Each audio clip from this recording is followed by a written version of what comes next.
हर कोई कभी ना कभी पाखाना करता है। कुछ लोग एक दिन में एक बार जाते हैं, कुछ कई दिनों में एक बार।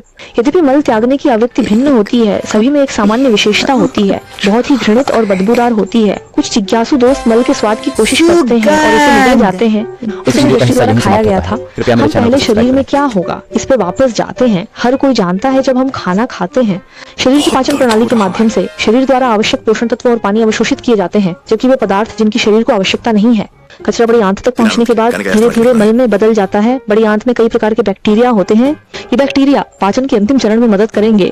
बैक्टीरिया जटिल अणुओं को तोड़ते हैं और अमोनिया और मीथेन जैसी गैसों को छोड़ते हैं। जब ये गैस मल की गंध के साथ मिलती है तो बदबू एक नई ऊंचाई पर पहुंच जाती है। इसलिए निकलने वाला मल स्पष्ट रूप से बहुत अलग होता है।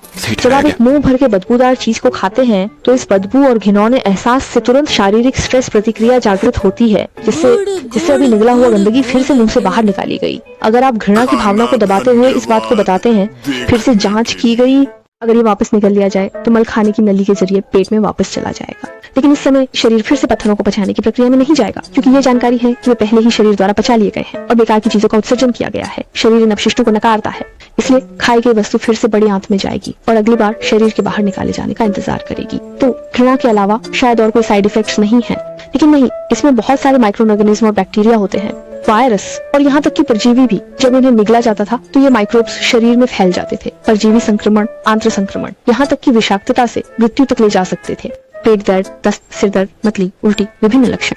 जाहिर है शारीरिक रूप से फिट दोस्तों को थोड़ा गंदगी खाने से कोई बड़ी मुसीबत नहीं हो सकती, शायद कोई समस्या भी न हो। क्या आप यकीन करेंगे 1700 साल पहले ईस्टर्न चीन अवधि में टाओइस्ट ज्योतिषी के होम के अनुसार मल खाने से रोगों का इलाज हो सकता था। इस सूप की खोज की गई जो दस्त का इलाज कर सकता है। ये सूप पीले रंग का होता है और बहुत बुरी गंध आती है और सूप की सामग्री आती है। इसकी प्रेरणा शायद लोगों के एक्शन से एक्शन को पकड़ने के विचार से आई है, लेकिन ये पुराने अंधविश्वास की बात नहीं है। लेकिन यह न तो सामंतवादी अंधविश्वास है और न ही किस्मत पर निर्भर बीमारी के इलाज का तरीका जो आधुनिक चिकित्सा में भी इस्तेमाल किया जाता है।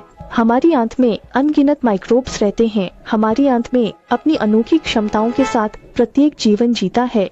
खाना, विटामिन बनाना, हमारी प्रतिरक्षा प्रणाली को प्रशिक्षित करना, यहाँ तक कि हमें संक्रमण से बचाकर आपस में सूक्ष्म समानता बनाए रखते हैं।